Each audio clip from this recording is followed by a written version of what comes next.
వేరా? గమ్యం ఒక్కటే, ఇంజనీరింగ్ నుంచి యానిమేషన్ వరకు ఎన్నో కోర్సులతో అత్యుత్తమ విద్యను అందిస్తోంది KLH university. Hi, welcome to iDream media. నేను మీ Roddam Srinivas. America H1B visa నిబంధనలో ఈ ఏప్రిల్ నుంచి కొత్త మార్పులు తెచ్చింది. ఎప్పుడో దశాబ్దాల నుంచి వస్తున్నటువంటి ఒక లాటరీ సిస్టమ్ని తీసేసి వేజ్ లెవెల్ అంటే వేతన స్థాయిని బట్టి ఈ H1B వీసాలు ఇవ్వడానికి అది ఈ కొత్త నిర్ణయం ప్రకటించింది. అది ఈ ఏప్రిల్ నుంచి అమల్లో ఉంది. అంటే ఇప్పుడు కొత్తగా మినిమం అర్హత ఉండాలంటే దానికి 83 లక్షలు, ప్రస్తుతం మన కరెన్సీలో చెప్పాలంటే ఇండియన్ కరెన్సీలో 83 లక్షలు ఫీజు ఉంది. ఇది చిన్న మధ్యతరగతి ఉద్యోగాలు చేసే వాళ్లకు ఈ విధానం లాభమా నష్టమా? ఇంత భారీ స్థాయిలో వేతనం భరించే కంపెనీలు అమెరికాలో ఎన్ని ఉన్నాయి? ఉంటే అట్లాంటి ఉద్యోగాలు ఎంతమందికి ఇండియా నుంచి ఆఫర్లు వస్తాయి? మాట్లాడదాం.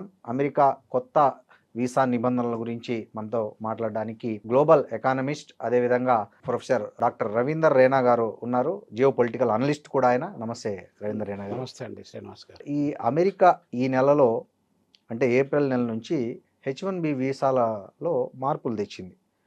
ఆ మార్పులు ఏంటి? గతంలో లాటరీ సిస్టమ్ ఉండేది, ఇప్పుడు దాన్ని తీసేసి వేజ్ లెవెల్ అంటే వేతనం యొక్క స్థాయిని బట్టి ఇచ్చే విధానం అనేది తెచ్చిందని చెప్తున్నారు. ఏంటి రెండిటికి మంచి చెడ్డ ఏంటి? H1B వీసాలో చాలా మార్పులు వచ్చాయండి. ట్రంప్ గారు రెండవసారి అడ్మినిస్ట్రేషన్లోకి వచ్చినప్పటి నుండి 20th of January 2025 నుండి ఆయన చాలా చేంజెస్ తీసుకుంటూ వచ్చారు. ఇంతకుముందు H1B వీసాకు ప్రాసెసింగ్ ఫీజు $15,000 మాత్రమే ఉంటుండేది. 15,000ని లాస్ట్ ఇయర్ $1,00,000 చేశారు. $1,00,000 పెంచారు.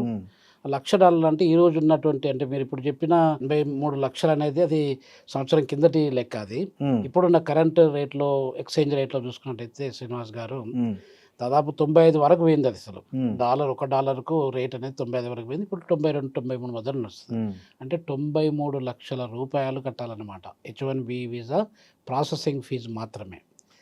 అంటే ఇప్పుడు 93 లక్షలు అనేది ఎలా ఉంటుందంటే శ్రీనివాస్ గారు, మనకు ఎంతమంది రిక్రూట్ అవుతున్నారు దీంట్లో, ఎంతమంది మన ఇండియా నుండి పోతున్నారు, ఎంతమంది ప్రపంచం నుండి వస్తున్నారు, వాళ్ళు ఏ కంపెనీలు 93 వాళ్ళకి ఇచ్చే జీతం కూడా. ఇప్పుడు H1B వీసా ఎంప్లాయీస్ ఎవరైతే వెళ్తారో, IT ఇంజనీర్లు కావచ్చు, డిఫెన్స్ టెక్నాలజిస్ట్ కావచ్చు, రకరకాల సైంటిస్టులు కావచ్చు, R&D రీసెర్చ్ అండ్ డెవలప్మెంట్ పనిచేసేటువంటి ఎక్స్పర్ట్స్ కావచ్చు, వీళ్ళందరికీ కూడా హై లెవెల్ వేజెస్ ఇస్తారు. హై లెవెల్ వేజెస్ ఎంతవరకు ఇస్తారు? $1,00,000 ఇస్తారా వాళ్ళకి? మరి మనం చూసినట్టే $1,00,000 నుండి $10,00,000 ఇచ్చే వాళ్ళు కూడా ఉన్నారు, కానీ చాలా తక్కువ మంది ఉన్నారు. ఈ లెవెల్ 4 ఉద్యోగాలు అంటే చాలా తక్కువ, వెరీ లిమిటెడ్. జనరల్గా మనకి ఇప్పుడు బీటెక్ చేసుకున్నారు, బీటెక్ చేసిన వాళ్ళు ఎవరన్నా అక్కడికి వెళ్ళాలంటే బీటెక్ వాళ్ళకి ఎంత జీతం వస్తుందండి? $40,000 రావడం కూడా మా ఎక్కువనే. $40,000 $50,000 పర్ యానం జీతం ఉంటుంది. అంటే పర్ మంత్ యావరేజ్గా $3,000 to $4,000 వచ్చే వాళ్ళే ఎక్కువ ఉంటారు. అసలు మనకు $10,000 $20,000 $30,000 వచ్చే వాళ్ళు చాలా తక్కువ మంది ఉంటారు. ఇప్పుడు మీకు ఒక ఉదాహరణ చెప్తాను.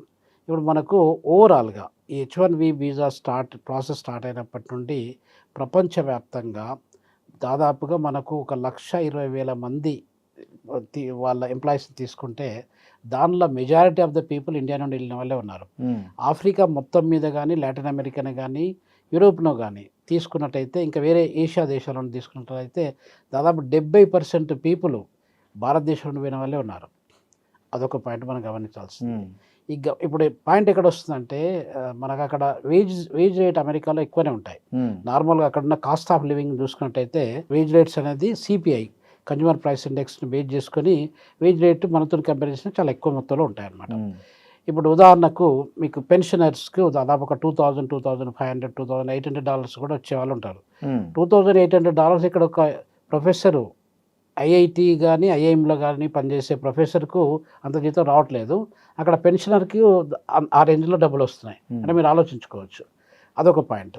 ఇంకొక పాయింట్ ఏంటంటే శ్రీనివాస్ గారు, ఇప్పుడు మొత్తం మీద ప్రపంచవ్యాప్తంగా ఉండేటువంటి H1B వీసా హోల్డర్ల కంటే అన్ని దేశాల కంటే భారతదేశం నుండి ఎక్కువ మంది పోతున్నారు. దురదృష్టమైన విషయం ఏంటంటే దానిలో అందరు ఎక్స్పర్ట్స్ ఏం కాదు, మామూలు అసలు ఎలాంటి తెలివితేటలు లేని వాళ్ళు కూడా చాలా మంది పోయిన వాళ్ళు ఉన్నారు. H1B వీసాను బేస్ చేసుకొని లాటరీ కాబట్టి లాటరీలో పోయిన వాళ్ళు ఉన్నారు, లాటరీ కాకుండా ప్రాసెసింగ్ లో చేసుకొని పోయిన వాళ్ళు కూడా ఉన్నారు. లాటరీలో కూడా మీరు అన్నట్టుగా లాటరీలో ఎవరైనా ఇప్పుడు ఒకసారి దానిలో వేసినట్టే గాడిదలు, గుర్రాలు, కుక్కలు, పందులు అన్నీ ఒకటే అవుతాయి కదా, ఆ రకంగా వెళ్ళిన వాళ్ళు కూడా ఉన్నారండి. అది దురదృష్టకరమైన విషయం. అక్కడ పోయిన తర్వాత H1B వీసా స్కిల్ వీరి దగ్గర లేదు, కానీ H1B వీసా స్టేటస్ మీద వెళ్ళాడు. సో ఇట్లాంటి సందర్భాలు చాలా ఉన్నాయి. సో ఇట్లా ఉన్నప్పటికీ మనకి ఏం జరుగుతుందంటే శ్రీనివాస్ గారు, ఆ వీసా యొక్క అది ఒక గేట్వే అన్నమాట. ఆ గేట్వేను ఒక పాస్పోర్ట్ లాగా యూజ్ చేసుకొని చాలామంది, కొన్ని లక్షలాది మంది మన భారతదేశం నుండి అమెరికాకి వెళ్ళి సెటిల్ అయిన వాళ్ళు ఉన్నారు. సత్యనారాయణలో ఉన్నారు. సత్యనారాయణలో మన హైదరాబాద్ వ్యక్తి, మన తెలుగు వ్యక్తి. ఆయన దాదాపు మనకు మైక్రోసాఫ్ట్ సిఇఓగా 10-12 సంవత్సరాల పైగా పనిచేస్తున్నారు. ఆయన H1 వీసా మీద వెళ్ళారు. అదొక పాయింట్. ఇంకొక పాయింట్ ఏంటంటే సుందర పిచ్చే ఉన్నారు, గూగుల్ ఆల్ఫాబెట్స్ ఒక సిఇఓ. అతను కూడా మన దగ్గర ఐఐటి ఖరగ్పూర్లో బ్యాచిలర్ డిగ్రీ చేసుకొని అక్కడికి వెళ్ళిపోయి H1B వీసా ద్వారా వెళ్ళాడు. H1B వీసా ద్వారా వెళ్ళినటువంటి సిఇఓలు చాలా మంది ఉన్నారు మన వాళ్ళు, అంటే మల్టీనేషనల్ కంపెనీస్కి. అదొక గేట్వే లాగా మనకు యూజ్ అయింది. వాళ్ళందరికీ పర్మనెంట్ రెసిడెన్సీ తీసుకున్నారు, కొంతమంది సిటిజన్షిప్ కూడా తీసుకున్న వాళ్ళు ఉన్నారు. అదంతా ఓకే. ఇప్పుడు మన జీతం పరంగా చూసుకున్నట్టయితే శ్రీనివాస్ గారు, దాదాపు $40,000 నుండి మొదలుకుంటే $2 లక్షల వరకు జీతము ఆ రేంజ్లో ఉంటుందన్నమాట. ఎవరికి? అంటే H1B వీసా హోల్డర్లకి. అంటే డిఫెన్స్ ఆన్ ద కెపాసిటీ $2 లక్షల పర్ ఇయర్ వచ్చేవాడు అంటే వాడు దాదాపు ఒక $25,000 పైన పర్ మంత్ సంపాదిస్తున్నాడు సార్ వాడు. మన దగ్గర ప్రెసిడెంట్ ఆఫ్ ఇండియా కానీ ప్రైమ్ మినిస్టర్ ఆఫ్ ఇండియాకు $3,000-4,000 జీతం లేదు నెలకు. అక్కడ ఒక H1B visa BTech holder, bachelor degree holder $20,000-25,000 సంపాదించే వాళ్ళు ఉన్నారు మన దగ్గర. అదొక పాయింట్. ఇంకొక పాయింట్ ఏంటంటే ఇంట్రెస్టింగ్ పాయింట్ శ్రీనివాస్ గారు, ఇప్పుడు మనకు సుందర పిచ్చే ఉన్నాడు. సుందర పిచ్చే సిఇఓ అయిపోయి కూడా దాదాపు 11 సంవత్సరాలు దాటింది. అవును. సుందర పిచ్చే స్టార్టింగ్ సాలరీ ఒక $123-125 మిలియన్ పర్ యానం ఉంటుండేది అనేది. అంటే మీరు ఆలోచించండి, మన కరెన్సీలో దాదాపు మీరు మల్టిప్లైడ్ బై 95 లెక్కేసుకోండి. ఒక 125 మిలియన్స్ టైమ్స్ 95 లెక్కేసుకుంటే మీకు అర్థమవుతుంది ఎన్ని కోట్లు. 13,000 కోట్లు ఎంత వస్తుంది అనుకో. ఏది పర్ మంత్? పర్ మంత్ కాదండి, మంత్ ఆయనకు 1,300 కోట్ల పైన వస్తుంది.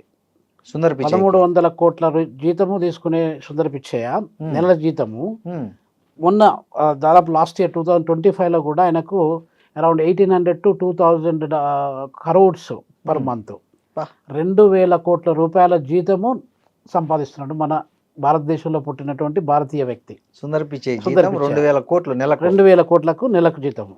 ఇప్పుడు అదే వ్యక్తికి ఇప్పుడు దాదాపు ఇప్పుడు ఈ 2026లో ఆయనకు పెద్ద మొత్తంలో జీతం ఇంక్రీజ్ అవ్వకుండా వచ్చింది. ఎందుకంటే గూగుల్ యొక్క ఇన్కమ్ ఆయన సిఇఓగా స్టార్ట్ అయినప్పుడు ఎంత ఉంటుండేది అంటే ఒక 1 ట్రిలియన్ కంటే తక్కువ ఉంటుండేది, $200 బిలియన్ ఉంటుండేది. ఇప్పుడు అది దాదాపు ఒక $3 ట్రిలియన్ వరకు పెరిగిపోయింది. అంటే దాదాపు 3 times దాని ఇన్కమ్ పెరిగిపోయింది. కంట్రీ ఎకానమీ కంటే ఎక్కువనే సార్. ఇప్పుడు మనకు చాలా కంట్రీస్ ప్రపంచంలో, మన భారతదేశం $4 ట్రిలియన్ కదా, $4.5 ట్రిలియన్ మనకుంటే ఒక కంపెనీ అమెరికాలో $3 ట్రిలియన్ అంటే మీరు ఆలోచించండి. అవును. అలాంటి దానికి ఇప్పుడు ఆయన జీతం, ఇప్పుడు కొత్త జీతము 2026లో జీతం తీసుకున్నట్టయితే around $650 million, nearly $650 to $700 million. అంటే $125 మిలియన్స్ ఎక్కడ, $650-700 మిలియన్స్ ఎక్కడ ఆలోచించారు. 2,000 కోట్లకు పైకి వెళ్ళిపోతుంది. సో ఇది జీతము, పర్ పర్సన్ జీతం అన్నమాట. అందు గురించే ఇంకొక విషయం ఏంటంటే శ్రీనివాస్ గారు, ఒక బిలియనీర్ కావాలంటే అది పెద్ద మొత్తంలో ఒక ప్రొఫెసర్ కావచ్చు, ఒక చీఫ్ సెక్రటరీ కావచ్చు, పెద్ద డైరెక్టర్ జనరల్ కావచ్చు, ఇట్లాంటి టాప్ లెవెల్ ఆఫీసర్స్ వాళ్ళు బిలియనీర్ కావాలంటే ఎంత టైం పడుతుంది? 6,500 సంవత్సరాలు పడుతుంది. ఇప్పుడు బిలియనీర్లు మనకు సుందర పిచ్చయ్య దాదాపు ఆయన సీఈఓ అయినప్పటి నుండి ఒక 8-9 సంవత్సరాల్లో బిలియనీర్ అయ్యాడు. ఆయన అయింది ఎందుకంటే ఆయనకు షేర్స్ ఉన్నాయి అక్కడ, తర్వాత కంపెనీలో పార్ట్నర్షిప్స్ ఇవన్నీ ఉన్నాయి కాబట్టి ఆయన జీతం కూడా అంత పెద్ద మొత్తంలో ఉంది కాబట్టి ఆయన అయ్యాడు. ఇప్పుడు మనకు ఒక మిలియనీర్ అంటే ఏంటండి, 9 నుండి 10 కోట్ల రూపాయలు మీ దగ్గర ఉన్నట్టయితే మీరు మిలియనీర్ యుఎస్ స్టాండర్డ్స్ ప్రకారంగా. అదే బిలియనర్ అంటే మీకు 9,000 కోట్ల నుండి 10,000 కోట్ల రూపాయలు మీ చేతిలో ఉన్నట్టు మీరు బిలియనర్. ఆ బిలియనర్లలో మన ప్రపంచంలో బిలియనర్లు ఎంతమంది ఉన్నారు? 4,000 మంది కూడా లేరు. ఆ 4,000 మందిలో అమెరికాలో ఎంతమంది ఉన్నారంటే ఒక 1,100 మంది 1,150 మంది ఉన్నారు. 1,150లో సుందర్ పిచ్చయ్య కూడా ఒకటి ఉన్నారంటే ఆలోచించండి. చాలా మంచి ఇన్ఫర్మేషన్ సార్ మీరు ఇచ్చేది. అదొకటి. రెండో విషయం ఏంటంటే మన భారతీయులు సుందర్ పిచ్చయ్యనే కాదు, బిలియనర్ లైన్లో 17 బిలియన్లు 20 బిలియన్లు అంటే సుందర్ పిచ్చయ్య కంటే ఎక్కువ మొత్తంలో ఉన్న వాళ్ళు కూడా ఉన్నారు మన భారతీయులు. దాదాపు ఒక 15-20 మంది బిలియనర్స్ ఇండియన్ బిలియనర్స్ ఉన్నారనమాట. అంటే 18, 20, 13, 12 ఈ సుందర్ పిచ్చయ్యకు 1.2, 1.3 బిలియన్స్ ఆరాధనలు ఉన్నాయి. అంటే ఈ పెద్ద ఇలా చూసుకున్నట్టయితే మనకేమవుతుందంటే ఒక గేట్వే అంటే H1B వీసాను అనేది బిలియనీర్ కావడానికి H1B వీసా అనేది ఒక గేట్వే అనమాట. సో మీరు గేట్వే అనమాట. అదే ఒక సారాంశం. మన అదే విషయం మనకి ఇప్పుడు ఈయన ఉన్నాడు కదా సత్యనారాయణలో, మన హైదరాబాద్ వ్యక్తి, తెలుగు వ్యక్తి, ఆయన ఇంకా బిలియనీర్ కాలేదు. ఆయన జీతం ఈయన జీతం చూసుకున్నట్టయితే సుందర్ పిచ్చయ్య జీతం చాలా ఎక్కువ మొత్తంలో ఉందన్నమాట. ఓకే. సో ఇప్పుడు ఆ జీతం అలా ఉంది కాబట్టి ఆయన బిలియనీర్ స్థాయికి వచ్చారు. లేకపోతే ఇప్పుడు ఇక్కడ మన దగ్గర చీఫ్ సెక్రటరీలు అంటే టాప్ సీనియర్ IAS ఆఫీసర్లు ఉంటారు కదా, IPS ఆఫీసర్. ఇప్పుడు మా క్లాస్మేట్ ఒక ఆయన అది CV ఆనంద్ గారు, ఆయన ఇప్పుడు May 1 నుండి డైరెక్టర్ జనరల్ ఆఫ్ పోలీస్ అవుతాడు. మేము ఇద్దరము ఉస్మానియా యూనివర్సిటీలో ఎకనామిక్స్ డిపార్ట్మెంట్లో కలిసి చదువుకున్నాం 1991లో. ఓకే. ఇప్పుడు ఆయన జీతం ఎంత ఉంటుందండి? ఓ 3,50,000 అంతా ఉంటుండొచ్చు అఫీషియల్గా వచ్చేది. అవునవును. అలాంటి వాళ్ళు 3,50,000 నుండి వాళ్ళు బిలియనీరు అంటే ఒక 10,000 కోట్ల రూపాయల వరకు ఎదగాలంటే ఎన్ని సంవత్సరాలు పడుతుంది? అసలు సాధ్యం 6,500 సంవత్సరాలు పడుతుంది. మీ లైఫ్ టైంలో మీరు ఎవరు బిలియనీర్ కాలేరు. ఇప్పుడు జనాలు మన దగ్గర బిలియనీర్ ఓవర్ నైట్ బిలియనీర్లు అయిన వాళ్ళు ఉన్నారు, అది 1 year లోపల బిలియనీర్లు అయిన వాళ్ళు ఉన్నారు. ఇలా జరుగుతుంది అనమాట. అంటే ఇక్కడ పాయింట్ ఏంటంటే మనకు శ్రీనివాస్ గారు ఈ యొక్క గేట్వేని యూజ్ చేసుకొని కొంతమంది బిలియనీర్ అయిన వాళ్ళు ఉన్నారు. ఆ గేట్వేలో యూజ్ చేసుకొని అక్కడ పర్మనెంట్గా సెటిల్ అయిన వాళ్ళు ఉన్నారు. ఇప్పుడు మన గ్రీన్ కార్డు ఉందనుకోండి, గ్రీన్ కార్డు నుండి వాళ్ళు గ్రీన్ కార్డుతో సెటిల్ కావాలంటే ప్రాసెస్ ఏంటంటే, ఇప్పుడు నేను సౌత్ ఆఫ్రికాలో గ్రీన్ కార్డ్ హోల్డర్ని. దాని ప్రాసెస్ ఎలా ఉంటుంది? ఏ కంట్రీ అయినా కూడా ప్రాసెస్ సిమిలర్ ప్రాసెస్ ఉంటుంది. ఇప్పుడు నేను ఎక్స్ట్రాడినరీ స్కిల్స్ పర్మిట్ మీద అక్కడికి వెళ్ళాను సౌత్ ఆఫ్రికాకు. దాన్ని బేస్ చేసుకొని విదిన్ 1-2 months లోపల నేను అప్లై చేసుకున్నాను, గ్రీన్ కార్డ్ నాకు వచ్చేసింది. అలానే H1B వీసా హోల్డర్లు అందరూ కూడా వాళ్ళందరూ టాప్ స్కిల్డ్ పీపుల్ అనమాట. అది ఎక్స్ట్రాడినరీ స్కిల్స్ అని చెప్పి అంటారు. సో వాళ్ళ గ్రీన్ కార్డు ఈజీగా వచ్చేస్తుంది. ఓకే.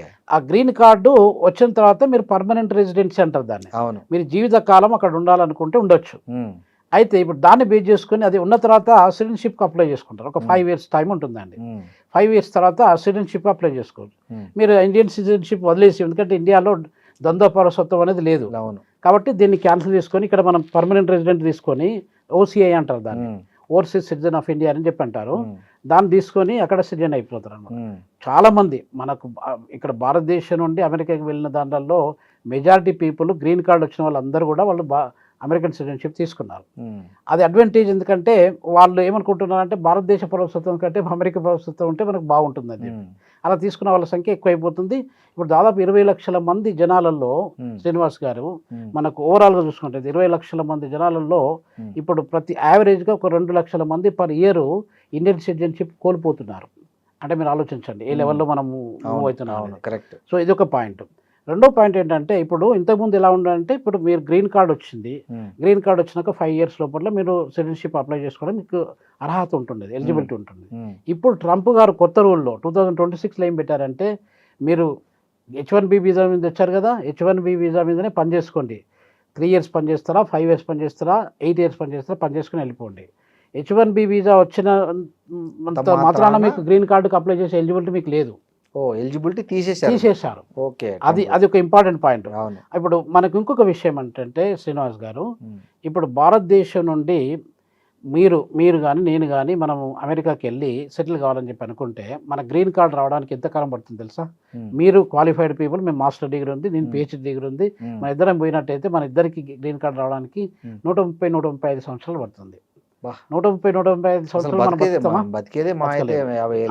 అది మనం పద్ధతి ప్రకారం పోవాలనుకుంటే దొంగదారిలో పోయిన వాళ్ళు అక్కడిక్కడ జిమిక్స్ చేసుకున్న వాళ్ళు ఉన్నారు.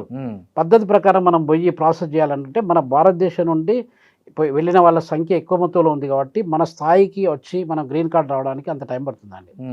అది కాకుండా మనం రీసెర్చ్ అండ్ డెవలప్మెంట్ కానీ ఇప్పుడు CEOలు కానీ ఇట్లాంటి వాళ్ళకి క్విక్ ప్రాసెస్ ఉంటుంది. మామూలుగా సాధారణంగా పోవాలనుకుంటే అంత టైం పడుతుంది. ఇప్పుడు నేను అదే సౌత్ ఆఫ్రికా నుండి నేను అమెరికాకి వెళ్ళాను అనుకోండి. ఇప్పుడు సౌత్ ఆఫ్రికాలో నాకు సిటిజన్షిప్ కావాలంటే నాకు ఇమీడియట్గా నేను అప్లై చేసినాక ఒక 1-2 months లోపల వచ్చేస్తుంది.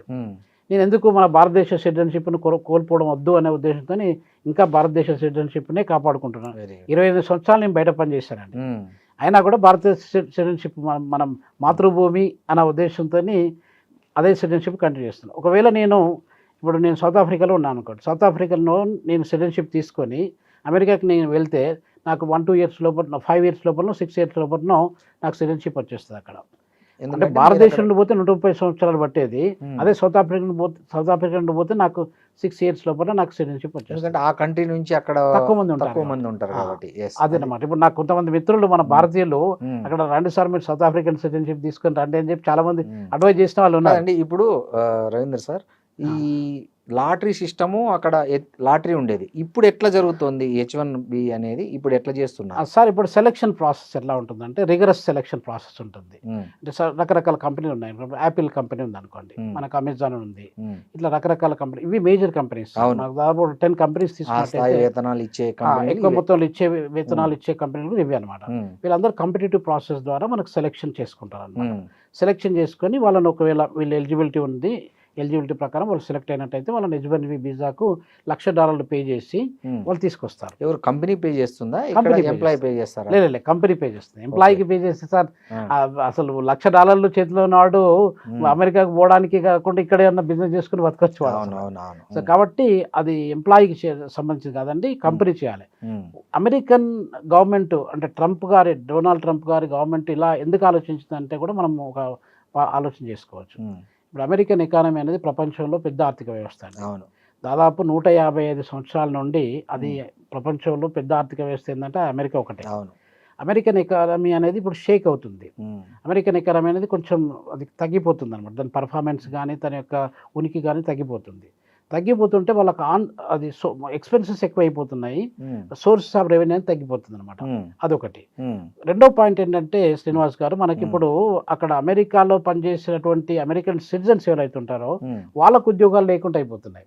ఎందుకంటే తక్కువ జీతంతో H1B వీసా ఇప్పుడు $20,000 $25,000 ఇస్తా ఉన్నా కూడా మనకు $2,000 పర్ మంత్ వస్తాయని మన వాళ్ళు వెళ్ళే వాళ్ళు ఉన్నారు చాలామంది.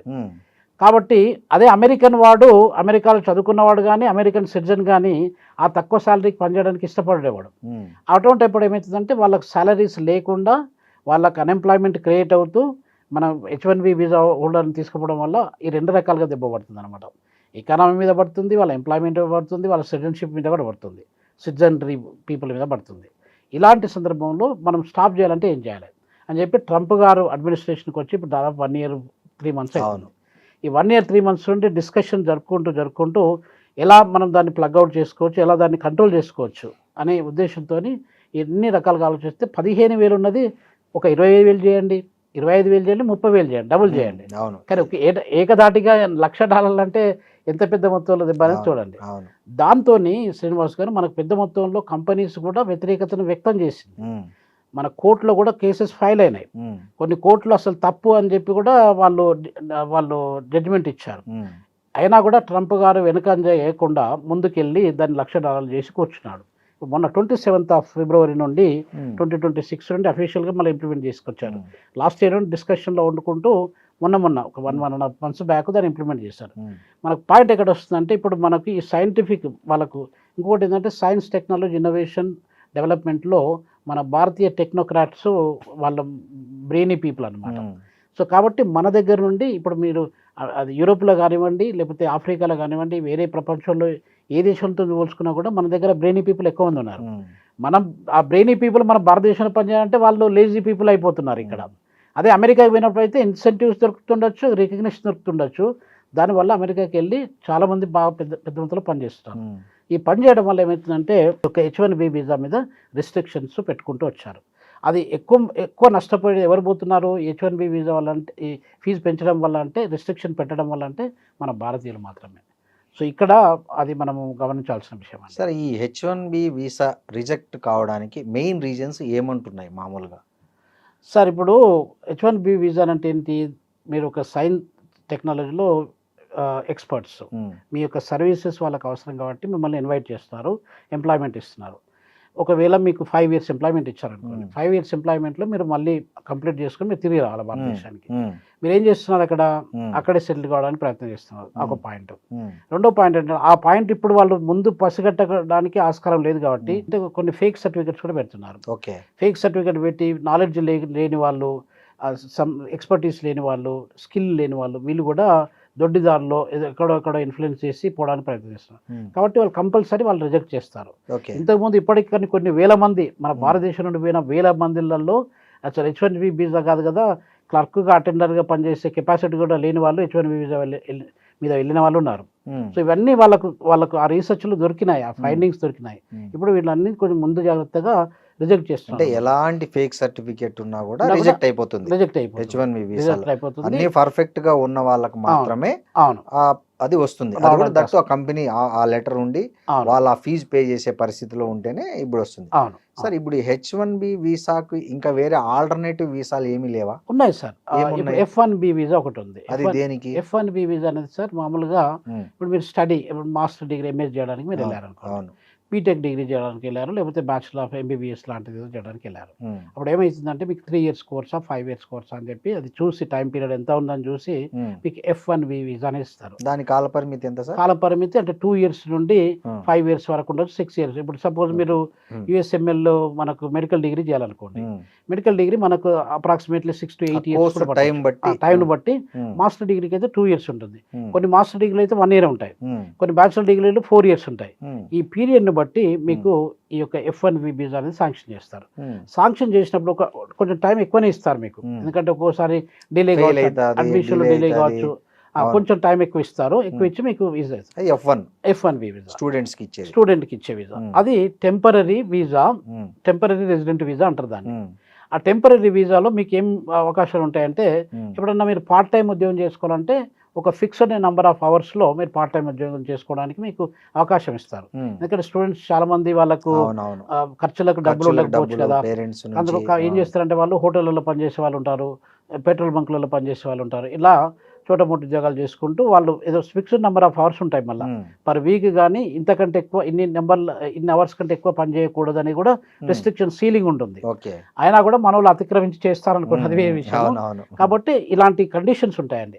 అదొక పాయింట్. L1B వీసా అనేది ఒకటి ఉంటుందండి. L1B వీసా అంటే శ్రీనివాస్ గారు మనకి ఇప్పుడు H1B వీసా కంటే కొంచెం తక్కువ లెవెల్ అనమాట. అది ఇప్పుడు సపోజ్ ఇప్పుడు మనకి H1B వీసాలో టాప్ రేటెడ్ ఎక్స్పర్ట్స్ వాళ్ళు, ఇప్పుడు మనకు నాసా ఉంది అనుకోండి, నేషనల్ ఏరోనాటికల్ స్పేస్ ఏజెన్సీ, దానిలో ఉండే సైన్స్ టెక్నాలజీ, మన దగ్గర చదువుకున్న IITలో IIMలో పనిచేసిన చదువుకున్న వాళ్ళందరూ కూడా దానిలోకి వెళ్ళిపోతూ ఉంటారు. అట్లాంటి వాళ్ళకి H1B వీసా. అదే ఇప్పుడు సపోజ్ బీకామ్ చేసిన వాడు ఉన్నాడు అనుకోండి, లేకపోతే BA చేసిన వాడు, మామూలు డిగ్రీలు BSc చేసిన వాడు, ITL చేసిన వాడు, ఇట్లాంటి వాళ్ళకు L1B వీసా అనేది ఒక ఎంట్రీ పాయింట్ అనమాట. దాంట్లో అది కూడా నాన్ రెసిడెంట్ ఇమిగ్రెంట్ వీసా అని అంటారు దాన్ని. అంటే మీరు ఉన్నంత కాలం, ఇప్పుడు ఒకవేళ 2 years మీకు ఉద్యోగం ఇచ్చారనుకోండి సార్, 2 years లోపట్ల ఆ 2 years కంప్లీట్ చేసుకుని మళ్ళీ మీరు మన దేశానికి మనకు తిరిగి రావాలి. ఒకసారి భారతదేశం నుండి అమెరికాకి వెళ్ళిన వాడు 98% పీపుల్ మళ్ళీ తిరిగి రారు వాళ్ళు. ఒకవేళ అది వీసా ఒక ఉద్యోగం అయిపోతే ఇంకొక 2-3 ఉద్యోగాలు వెతుకొని అక్కడే ఉండడానికి ప్రయత్నం చేస్తారు. ఇలా చేసినప్పుడు ఏమవుతుందంటే అమెరికా ఎకానమీ మీద కానీ, అమెరికా సిటిజన్స్ మీద కానీ పెద్ద మొత్తంలో దెబ్బపడుతుంది. ఇప్పుడు వాళ్ళు మొత్తం కంప్లైంట్స్, మీరు కొన్ని ఆర్టికల్స్ చదివినట్టయితే మీకు అర్థమవుతుంది. వాళ్ళు ప్రతి ఒక్కటి కంప్లైంట్ చేసేది ఏంటంటే, మీరు రావడం వల్ల మాకు జీతాలు తగ్గిపోతున్నాయి, మా స్టాండ్ ఆఫ్ లివింగ్ తగ్గిపోతుంది, మీరు రాకండి అని చెప్పి వాళ్ళు ప్రెషర్ చేయడం వల్లనే అమెరికా ఇప్పుడు మేక్ అమెరికా గ్రేట్ అగైన్ అని చెప్పి మాగా అనే ప్రిన్సిపల్తోని మనోడు పవర్లో ఆ నినాదంతో వచ్చాడు. ఇప్పుడు దాన్ని ఏం చేస్తున్నాడు అంటే, ప్రాక్టికల్గా సిటిజన్స్కి ఎక్కువ అమెరికా ఫస్ట్ అనే ఉద్దేశంతో అమెరికన్స్కి ఉద్యోగం ఇచ్చిన తర్వాతనే మిగతా దేశాలకు ఉద్యోగం ఇస్తాము అనే ఉద్దేశంతో ఇవన్నీ చేసుకుంటూ వస్తున్నాడు, టైటన్ చేసుకుంటూ వస్తున్నాడు. అది మనకు టారిఫ్ పాలసీ కావచ్చు, ఈ H1B వీసా పాలసీ కావచ్చు, ఇమిగ్రేషన్ పాలసీ కావచ్చు. F1 గురించి చెప్పారు, L1 గురించి చెప్పారు, ఇంకేమున్నాయి? ఇంకున్నాయి సార్. ఇంకా ఇప్పుడు సౌత్ మనకు B1 B2 వీసాలు కూడా ఉన్నాయి. టూరిజం. ఇప్పుడు నేను ఒక 6 నెలల పాటు మనకు ఒక 10 సంవత్సరాల వీసా ఇచ్చిన అనుకోండి, నేను కూడా దాదాపు 2014-15లో I was there in America. అప్పుడు ఏముంటుందంటే నాకు 10 years వీసా ఇచ్చారు. ఇప్పుడు మీరు వెళ్ళినా కూడా 10 years వీసా ఇస్తారు. మీరు పోయిన ప్రతిసారికి 6 months అక్కడ ఉండి రావచ్చు. అది B1 B2 వీసాలు. ఇప్పుడు A1 ఇవన్నీ కూడా కొంచెం ఇక డిఫరెంట్ చేంజెస్ ఉంటాయి కానీ బట్ ఓవరాల్ చూసినట్టయితే అన్నీ కూడా టెంపరీ వీసాస్ అనమాట. ఈ టెంపరీ వీసాకు ఒక షార్ట్ పీరియడ్, ఇప్పుడు మీకు ఏమైనా హెల్త్ కండిషన్ బాగాలేదనుకోండి, హెల్త్ కండిషన్లో మీరు వెళ్ళి అక్కడ చెకప్ చేసుకొని దానికి చేసి కాన్ఫరెన్స్ పరంగా పోయినారు, ఇట్లా రకరకాల వీసాస్ ఉంటాయి. ప్రతి దేశంలో ఉంటాయి, మన దేశంలో కూడా ఉంటాయి అవి, అట్లా అనమాట. అంటే ఇప్పుడు ముఖ్యంగా చెప్పాల్సింది ఏంటంటే మనకు ఇప్పుడు ఈవెన్ మన తాసా తెలుగు అసోసియేషన్ ఆఫ్ అదేదో ఉంటుంది కదండి, తానా మన తెలుగు అసోసియేషన్ సంబంధించింది, తెలుగు అసోసియేషన్ మీటింగ్ అటెండ్ చేస్తామని చెప్పి అక్కడికి వెళ్ళి మళ్ళీ భారతదేశానికి రాకుండా ఉన్న వాళ్ళు చాలా మంది, కొన్ని వేల మంది ఉన్నారు అక్కడ. అంటే ఆలోచించండి ఎలా ఉంటుందో పరిస్థితి. వీళ్ళందరినీ మనం నిలగొట్టారు కదండి. అంటే ఇప్పుడు ఫిల్టరింగ్ చేస్తున్నారు. ఇప్పుడు నిన్న ఏమో ఒక ఆమె మీను బాత్రా అని చెప్పి ఒక లేడీ, ఆమె దాదాపు 35 సంవత్సరాల నుండి అమెరికాలో ఉంటుంది. షీజ్ గ్రీన్ కార్డ్ హోల్డర్ లేకపోతే సిటిజన్ ఉండొచ్చు. ఆమెను కూడా ఏదో ఒక ఎయిర్పోర్ట్ నుండి ఇంకో ఎయిర్పోర్ట్ పోతుంటే సస్పిషియస్ ఐస్తోని ఇమిగ్రేషన్ అథారిటీస్ ఆమెను క్యాచ్ చేసి అరెస్ట్ చేసి దాదాపు 24 అవర్స్ తిండి తికాన లేకుండా అరెస్ట్ చేశారంటే సస్పిషియస్ ఐస్ అనేది ఇమిగ్రెంట్స్ అక్కడ ఉన్నటువంటి ఇమిగ్రేషన్ ఆఫీసర్స్ మన భారతీయులను కానీ వేరే దేశస్తులను కానీ ఎవరైనా చూసినట్టయితే వాళ్ళని చూసి ఇంట్రాగేట్ చేస్తున్నారు ఈ మధ్య కాలంలో.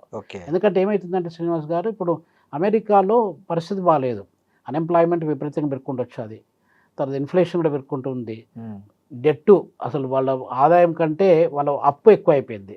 $37 ట్రిలియన్ అప్పు ఉంటే $31 ట్రిలియన్ ఇన్కమ్ ఉంది, అంటే $6 ట్రిలియన్ అప్పు ఎక్కువ ఉందన్నమాట. సో ఇట్లాంటి పరిస్థితులను సెటిల్ చేయాలంటే ఒకరోజు ఒక చిన్న విషయాలలో కాదు కదండి. ప్రతి ఒక్క దాంట్లో వాళ్ళు స్ట్రిక్ట్గా ఉండి ప్రతి ఒక్క దాంట్లో స్ట్రిక్ట్గా మెయింటైన్ చేస్తేనే అది అవుతుంది. ఇంకొక పాయింట్ ఏంటంటే మనకి ఇప్పుడు మన భారతదేశంలో ప్రెగ్నెన్సీ అయినటువంటి లేడీస్, తర్వాత వాళ్ళ ఎంప్లాయీస్ ఉంటారు కదా అక్కడ పనిచేసే వాళ్ళు, ఆ లేడీస్ని అక్కడ తీసుకుపోయి అక్కడ తెప్పించుకొని డెలివరీ, ఇప్పుడు రేపు డెలివరీ అయితే అంటే ఈ రోజు తీసుకొచ్చి డెలివరీ చేసిన వాళ్ళు చాలా మంది ఉన్నారు. గ్రీన్ కార్డ్ వస్తుంది. ఇప్పుడు అక్కడ అమెరికన్ బై బర్త్ అమెరికన్ కాబట్టి వాళ్ళ గ్రీన్ కార్డ్ వస్తే తల్లిదండ్రులకు కూడా గ్రీన్ కార్డ్ వస్తుంది అనేది ఒక ఇదనమాట. ఇట్లా చాలా ఈ లూప్ చేశారు. అందువల్ల మనకి ఈ ప్రాబ్లమ్స్ వస్తున్నాయి అనమాట. ఇప్పుడు ఇట్లా జెన్యున్ ఎవరైనా పోయిన్లు అక్కడ మీరు పనిచేస్తున్నారు, మీ మిసెస్ ప్రెగ్నెంట్ అయింది, అది జెన్యున్ కేసు, అక్కడ ఒక 2 years 3 years ఉన్నారు మీరు, దట్స్ ఫైన్.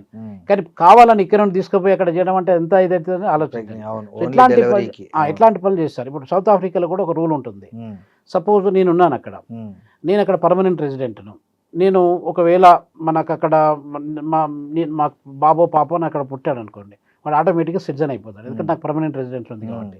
పర్మనెంట్ రెసిడెంట్ లేకుండా నేను అక్కడ ఒకవేళ పాపనో బాబునో కన్నాను అనుకోండి, అక్కడ వాళ్ళు సిటిజన్షిప్ ఇయ్యరు, మామూలు వ్యక్తిలాగానే ట్రీట్ చేస్తారు. అట్లా రూల్ ఉంటుంది. అదే రూల్ను ఇప్పుడు అమెరికాలో కూడా పెట్టడానికి ప్రయత్నం చేస్తున్నాను అనమాట. ఇప్పుడు చాలా అంటే కొన్ని ఓపెన్ రూల్స్, చాలా ఫ్లెక్సిబుల్ రూల్స్ ఉంటాయండి. ఫ్లెక్సిబుల్ రూల్స్ను మనం ఎక్కువ అబ్యూజ్ చేస్తాం. మనతో పాటుగా ఆఫ్రికా నుండి పోయిన వాళ్ళు, ఇమిగ్రెంట్ పాపులేషన్ మీకు దాదాపు 80 మిలియన్ల నుండి ఒక 80 మిలియన్ల వరకు ఉండొచ్చండి మనకి ఇమిగ్రెంట్ పాపులేషనే. అంటే చూడండి, ఇప్పుడు మాకు 340-350 మిలియన్ పాపులేషన్ అమెరికాలో ఉంటే 80 మిలియన్ల వరకు మీకు ఇమిగ్రెంట్ పాపులేషన్ ఉన్నదంటే ఆలోచించండి. సో కాబట్టి ఇవన్నిటిని కంట్రోల్ చేయడానికి వాళ్ళు రకరకాల యాంగిల్స్లో టైట్ చేసుకుంటూ వస్తున్నారు అనమాట. అది ఒక్కరోజు అయ్యే పని కాదు సార్. ఇవన్నీ బాగున్నాయి. మన భారతదేశానికి కూడా ఎవరైనా ఇట్లా తీసుకుంటుంటారా వచ్చి? సార్ ఇక్కడ మన దగ్గర విదేశీయులు మన భారతదేశంలో పనిచేసే వాళ్ళు చాలా మంది ఉన్నారండి. వాళ్ళకి ఎలాంటి వీసాలు ఇస్తున్నాం మనం? వాళ్ళకి అంటే ఎంప్లాయ్మెంట్ జనరల్గా ఎట్లా ఉంటుందంటే సార్, ఎక్సెప్షనల్ స్కిల్స్ పర్మిట్ అనేది ఏ కంట్రీలోనే ఉంటుంది. అంటే మన దగ్గర ఉన్నటువంటి స్కిల్ సెట్ సరిపడకపోతే, ఇప్పుడు జర్మన్ వాళ్ళు ఉన్నారు కొంతమంది ఇక్కడ పనిచేసే వాళ్ళు, కొంతమంది యూరోపియన్ చాలా మంది ఉన్నారు ఇక్కడ, యూకే నుండి ఉన్నారు. వీళ్ళందరూ పనిచేసేటప్పుడు ఇప్పుడు మా దగ్గర డీన్ ఒక అతను ఉన్నాడు, ఆయన అమెరికన్ సిటిజన్, నైజీరియా నుండి వచ్చి పనిచేసే వాళ్ళు ఉన్నారు, ఇండోనేషియా నుండి పనిచేసే వాళ్ళు ఉన్నారు, మన స్వీడన్ నుండి పనిచేసే వాళ్ళు ఉన్నారు, స్పెయిన్ నుండి పనిచేసే వాళ్ళు ఉన్నారు. వీళ్ళందరినీ ఏం చేస్తారంటే వీళ్ళకి ఎక్సెప్షనల్ స్కిల్స్ పర్మిట్ అని చెప్పిస్తారు. సో మన దేశంలో అలా వచ్చే వాళ్ళకు ప్రాసెస్ ఫ్లెక్సిబుల్ గానే ఉందా? ప్రాసెస్ ఫ్లెక్సిబుల్ అంటే ఉండదు సార్. ఇప్పుడు మన దగ్గర అసలు లార్జ్లీ పాపులేటెడ్ కంట్రీ అంటే మన ప్రపంచంలో మనదే కదా, దాదాపు 1.46 బిలియన్స్ లేకపోతే 146 కోట్ల జనాభా మన దగ్గర ఉంది. ఇప్పుడు మా దగ్గర డీన్, ఇప్పుడు అలాంటి వాడు డీన్ పెట్టేస్తే మనం చేస్తాం కదా, తక్కువ జీతానికి కూడా పనిచేస్తాం కదా, వేరే వాడిని తీసుకొచ్చి పెట్టాల్సిన అవసరం లేదు కదా. కాబట్టి మన దగ్గర కాంపిటెంట్ లేబర్ ఫోర్సు అంటే ఎక్స్పర్ట్స్లో కానీ ఎడ్యుకేషన్లో కానీ చాలా మంది ఉన్నారు. మనకు ఫారిన్ యొక్క పీపుల్ మనకు అవసరం లేదు అసలు. యాక్చువల్గా నేను అనేది వాళ్ళకు వీసా ప్రాసెస్, ఇప్పుడు మనకు అమెరికా వీసా ప్రాసెస్ చాలా ఇట్లా మీరు చెప్తున్న Stringent చాలా ఉంటుంది. స్ట్రింజెంట్ ఉంది కదా, ఆ. అలా మన ఇండియా మన దగ్గర కూడా స్ట్రింజెంట్ ప్రాసెస్ ఉంటుందండి. ఉందా? ఇప్పుడు ఎట్లా ఉంటుందంటే శ్రీనివాస్ గారు, ఇప్పుడు సపోజ్ వేజ్ రేట్ ఉంది అనుకోండి, ఇప్పుడు మన దగ్గర ఒక $3,000 ఫారిన్ నుండి వచ్చే వాళ్ళకి ఎవరికైనా ఇస్తున్నాను. అట్లా మినిమం ఒక $2,400 to $3,000 ఎబోవ్ ఉన్నట్టయితేనే వాళ్ళకు వీసా ఇస్తారు. ఎబోవ్ ఉన్న వాళ్ళు ఎంతమంది అంటే 3 లక్షల జీతం ఇచ్చి ఒక ఫారిన్ వాళ్ళని రిక్రూట్ చేసే కాలేజెస్ కానీ యూనివర్సిటీస్ కానీ ఎన్ని కంపెనీస్ కానీ ఎన్ని ఉంటాయండి మన దగ్గర? తక్కువ ఉంటాయి. అంటే ఎవరికైతే రియల్గా డిజర్వ్డ్ పీపుల్ ఎవరైతే ఉంటారో, ఎవరికైతే కెపాసిటీ ఉంటుందో వాళ్ళు మాత్రమే రిక్రూట్ చేసుకుంటారు. వాళ్ళు రిక్రూట్ చేసుకున్నప్పుడు మన దగ్గర ఇమిగ్రేషన్ ఆఫీస్ కూడా స్ట్రిక్ట్గా ఉంటుంది. ఇమిగ్రేషన్ లాస్ కూడా ఉన్నాయి మన దగ్గర, ఇమిగ్రేషన్ పాలసీస్ కూడా ఉన్నాయి. ఆ పాలసీ ప్రకారం మినిమం ఒక అమ్మాయి నాకు PDF post doctoral student Sri Lanka నుండి, ఆ శ్రీలంక నుండి అమ్మాయికి ఇక్కడ ఉద్యోగం వస్తే ఇండియాలో, ఆ ఉద్యోగం వస్తే ఆమెకు $140,000 జీతము ఆమెకు ఆఫర్ చేసిండు. ఆఫర్ చేస్తే ఆమె ఎంప్లాయ్మెంట్ వీసాకి అప్లై చేసుకుంటే ఏమైందంటే శ్రీనివాస్ గారు, మన ఇమిగ్రేషన్ ఆఫీసు రిజెక్ట్ చేసింది వీసాను. ఎందుకనంటే ఎక్స్పాట్రియేట్కి మినిమము దాదాపు $180,000, $160,000 నుండి, అప్పుడు $160,000 ఉంటుంది, ఇప్పుడు 80,000 అయింది. అది $180,000 మినిమం జీతం ఇస్తేనే వాళ్ళని రిక్రూట్ చేయాలి. అంతకంటే తక్కువ చేస్తే అసలు వాళ్ళు ఇక్కడ రానక్కర్లేదు, వాళ్ళకి మేము వీసా ఇవ్వనక్కర్లేదు అని చెప్పి రిజెక్ట్ చేసింది వీసా.